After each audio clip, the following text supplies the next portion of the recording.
করেছিল এবং বিশ্বাস করে সেই শিবচরের মানুষ আমাকে ভোট দিয়ে আমাদেরকে জাতীয় সংসদে পাঠিয়েছে।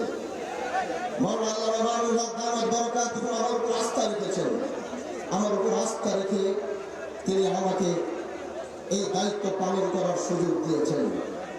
ভাই, আমরা ক্ষমতার জন্য আমরা জাতীয় সংসদে যাই নাই। এরকম ক্ষমতা তো আমাদের পূর্বপুরুষের ছিল।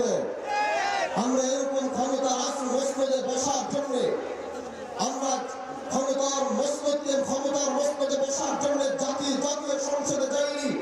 আমরা এদেশের মানুষের কণ্ঠ কথা বলার জন্য জাতীয় সংসদে গিয়েছি।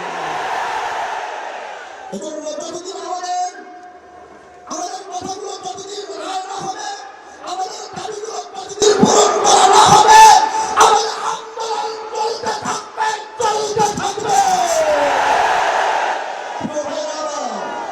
এদেশের মানুষ 70% মানুষ গণভোটের পক্ষে রায় দিয়েছে, 70% মানুষ জুয়ের পক্ষে রায় দিয়েছে।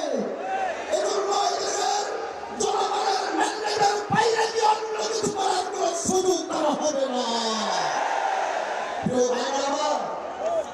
আমরা সরকার পতনের আন্দোলনে রাজি নাই। এটা কোনো সরকার পতনের আন্দোলন আর সমাবেশ নয়।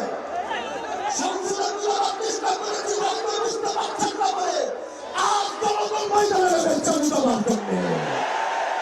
এজন্য আমরা চাই সরকারটা বুঝবে, জুলাইকে ধারণ করবে, গণভোটের রায়ের পক্ষে সরকারও থাকবে, তা আমাদের চাওয়া। এই জন্য আগামী বাংলাদেশে আমরা জুলাইকে মাইনাস করে আমরা কিচ্ছু করতে পারবো না। ভাইরা আমার, এই ময়দান থেকে এটাই বলতে চাই, আমরা জাতীয় সংসদে আমরা জনগণের কণ্ঠ হয়ে কথা বলবো। আর যখনই রাজপথে ডাক আসবে, আপনাদের রাজপথ থেকে কথা বলতে হবে। আল্লাহ পাক আমাদেরকে কবুল করুন। নাসরুল্লাহি ওয়া ফাতহুল করিম ওয়া বাশশিরিল মুমিনিন। আসসালামু আলাইকুম ওয়া রাহমাতুল্লাহি ওয়া বারাকাতুহু।